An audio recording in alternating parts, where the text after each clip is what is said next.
Seth Rollins lays out Roman Reigns. JRW live. Hit the aisle, stack the card, chase that rare one, play it smart. Bobby Joe right by his side.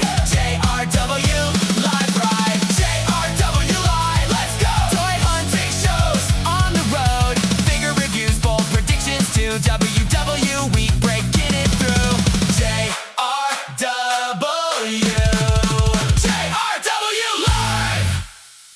What's up, JRW? Today, the set review of Monday Night Raw. They kicked off the show with Paul Heyman and Brock Lesnar coming down in the ring, and it was pretty much the same old stuff. Paul Heyman just talking about how Brock Lesnar's going to destroy Obafemi at SummerSlam, blah, blah, blah. It's Brock Lesnar, all this, hyping him up. It's the Beast, it's Conqueror. And then Obafemi's music hits. He comes down the ring.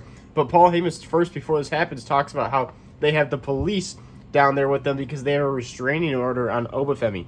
They have 5 officers down there. Obafemi comes down to the ring, and Paul Heyman and Brock Lesnar hide behind the officers. And when Obafemi gets in the ring, Paul Heyman tells Obafemi, you're violating the restraining order. Obafemi doesn't care, goes after them. Paul Heyman and Brock Lesnar get the hell out of there, while Obafemi destroys all the police officers, taking one, throwing him out of the ring, and throwing him onto all the other officers. It was absolutely insane. Obafemi lays out all the officers. Brock Lesnar and Paul Heyman run up to the stage. And Obafemi says at SummerSlam, I'm done with this, Brock Lesnar, you being a bitch. What happened to the real Beast? You're hiding behind police officers now like you used to destroy everybody. He was at SummerSlam, you can't run anymore, you can't hide. Hell in a Cell, it's you and me. SummerSlam, I'm going to destroy you. I'm going to conquer you, Brock Lesnar. And it was definitely an intense way to start off the show, and then it went just downhill from here. Then we had a very boring match between Roxanne Perez and Io Sky, which Roxanne Perez ended up picking the victory because the cheating of the Judgment Day. And then they jump Io Sky, and Sol Ruka comes out trying to make the save, but she fails, and the Judgment Day still takes out Sol Ruka and Io Sky, and they stand tall. Once again, I feel like we've seen this every single week. It's just kind of boring, and it's just like, I don't know, like, is Io Sky ever going to stand tall? Because obviously the feud between Liv Morgan and Io Sky is just, I don't know. We also saw it during the Queen of the Ring tournament, so I just feel like it's been like a month or more of the same thing every week. Then we had the first time of seeing the Vision since Maxine Dupree joined them. They come down to the ring. And before they really can go on saying anything, Otis and Akira Tozawa come down to the ring. And they're like, why are you doing this, Maxine? Why are you with Austin Theory? He's a bad guy. And she's like, you've never even talked to him. You don't even know him. How can you say he's a bad guy? And they're going back and forth. And then Otis is like, Maxine, I got something to say to you. And then Austin Theory cuts him off. He's like, are you about to say you love her? He's like, you don't even stand a chance. Look at you. You're fat. You're crusty. You're musty. And Otis is getting pissed off, getting more pissed off. And then he finally attacks Austin Theory. Braun Breaker gets in there. He starts fighting them off, but they get on top of Otis. But he starts hulking up, and he fights everybody off again. Akira Tozawa gets in there, but then he gets speared and absolutely murdered by Braun Breaker. Otis keeps on trying to fight him off. He's then getting calmed down by Maxine Dupree. She gets in his face. Looks like she's about to grab him and kiss him. And then from behind, a low blow to Otis by Austin Theory. Meanwhile, Logan Paul's outside of the ring just laughing his ass off watching this. And honestly, this whole segment just felt so cringy and weird. Maxine Dupree's then telling Otis, you really thought you stood a chance to be with me, blah, blah, blah. This felt like a Vince McMahon booking love story segment. And it felt so cringy and goofy.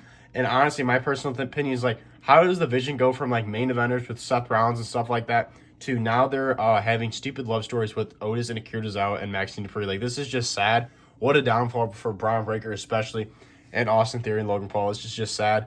But they lay out Otis and Akira Tozawa, and they all stand tall. They go backstage, and Paul Heyman's like, that's great, that's great. So now you have Maxine. You don't need me. And then he walks off. I'm like, whoa, is Paul Heyman starting to act like he's going to lead the Vision? Which I don't blame him because the Vision's just trash. Then Royce Keys went one-on-one with Jimmy Uso in a match, and then Jacob Fatu came out and interrupted the match by causing disqualification because he attacks Royce Keys, beats him up mid-match, grabs the steel chair. He's about to take him out when Solo Sikoa comes out by the barricade, comes into the ring and acts like he's rejoining the Bloodline, puts up the one, and then spikes Jimmy Uso, and then Jacob Fatu attacks him. And then LA Knight's music hits. He comes out for the save and takes everybody out with a steel chair. LA Knight, Solo Sikoa, and Royce Keys are standing tall. Jacob Fatu, Jimmy Uso run off, and LA Knight's like, I'm done with this. Jacob Fatu, I need you in the ring. Jimmy Uso, I need you in the ring. He goes, Solo Sikoa, Royce Keys, there's 3 of us here. He goes, I'm going to need you to get your bum brother, Jey Uso. It's going to be a 6-man tag, us 3 versus you 3 at SummerSlam. And as soon as LA Knight's music hit, I'm like, this is the most predictable thing ever. This is going to be a 6-man SummerSlam, and this is exactly what it's going to be. This feels like the most random team ever of Royce Keys, LA Knight, and Solo Sikoa versus Jacob Fatu and the Usos just feels really weird and random. But there's an official match for SummerSlam with 6-man tag between all 6 of these guys. Then Bayley came down to the ring and she called out Lila Valkyria. Lila Valkyria comes down to the ring. Bayley tries talking it over with her about like what's happened, and then Lila Valkyria is like snaps and she's just like, it's all your fault, blah blah blah. But then they announce they're gonna fight. It's Saturday night's main event, and then Lila Valkyria goes to attack Bayley. Bayley gets the upper hand, starts beating her up, but Lila Valkyria at the end of the day stands tall over Bayley. And Lila Valkyria looked like a homeless person. She was like ripped up, nasty shirt, long hair. Looked like she hadn't showered in weeks. She's an absolute mess. She's psychotic. She's crazy. But I really could care less about this whole storyline and going into the Saturday Night's Main Event. Bro, Big Cass is back. Big Cass from Enzo Amore. Enzo and Big Cass, Certified G's. Oh my God, I just loved them as a tag team when I was a kid growing up. And they had a segment video for Big Cass, little rumor video, and it says 8/3. So that is the Monday Night Raw after SummerSlam. Looks like Big Cass is coming back. He's been in AEW as Big Bill. Big Cass is returning. There's no way Enzo does not return without him. So I cannot wait to hear that music drop. There's no way they just do Big Cass. It's got to be Enzo too. Then it was time for an insane Intercontinental Championship gauntlet match. There was so many people in this match. Javon Evans having an insane performance. But they started off with Dirty Dom versus Joe Hendry. Dirty Dom cleanly defeats Joe Hendry with the frog splash in a 619. Then Javon Evans came out, and he was going back and forth with Dirty Dom. Dirty Dom hits the 619. He's going up for the frog splash, and here comes Danhausen. His music hits. He comes out in the Danhausen mobile and says, "You are cursed." And the little spark goes up on the wrong post. But he's distracted. Javon Evans takes out Dirty Dom. 1, 2, 3. Javon Evans eliminates Dirty Dom. JD McDonough's going to face off with Danhausen. He's pissed off at him. They're going to fight at Saturday Night's Main Event, which I think is going to be just a very boring match. Then here comes Dragon Lee, and Javon Evans and Dragon Lee absolutely tear the house down, absolutely insane, throwing each other all over the place. They absolutely murdered each other, going over the barricade at the middle of the match. But Javon Evans hits an OG cutter on Dragon Lee. 1, 2, 3. Javon Evans defeats Dragon Lee. And then Rusev's music hit. Rusev comes down to the ring, and he absolutely massacres Javon Evans. But Javon Evans keeps on hulking up and getting out of the Rusev submission hold, which was crazy. Javon Evans looking like an absolute beast. But at the end of the day, Rusev makes him go to sleep. Rusev stands tall. And then Chad Gable's music hits, and Chad Gable comes down, rushing real fast, really aggressive, taking out Rusev. But he ends up hitting with that German suplex. 1, 2, 3. He defeats Rusev. Rusev was pissed. And then he attacks Chad Gable and puts him back in that chokehold, taking out Chad Gable for Ethan Page being the last one to come out. Ethan Page comes there thinking he has a quick win over Chad Gable. He does not. Chad Gable keeps on kicking out, gets him in the ankle foot lock. It makes Ethan Page actually tap out. Chad Gable wins. It's going to be Penta versus Chad Gable at SummerSlam for the Intercontinental Championship. And this was Penta's first ever match with Chad Gable on Monday Night Raw. So this is kind of like a full circle moment. It's going to be in Minneapolis. Chad Gable's from Minnesota, so it would be so cool to see Chad Gable win the Intercontinental Championship, his first ever singles title at SummerSlam in his home state. That'd be so freaking cool. I really, really hope this is a great match. I think it's going to be, and I really hope Chad Gable wins. And then maybe Penta goes on to win the Money in the Bank, because I think Penta's had a great run with this Intercontinental Championship, and he deserves to move on. So hopefully he goes on and win the Money in the Bank, and Chad Gable gets an awesome moment becoming Intercontinental Champion at SummerSlam. Then it was main event time. It was the contract signing between Seth Rollins and Roman Reigns for the World Heavyweight Championship at SummerSlam. And my God, I do not like Roman Reigns. If you're subscribed to the channel, you know I do not like Roman Reigns.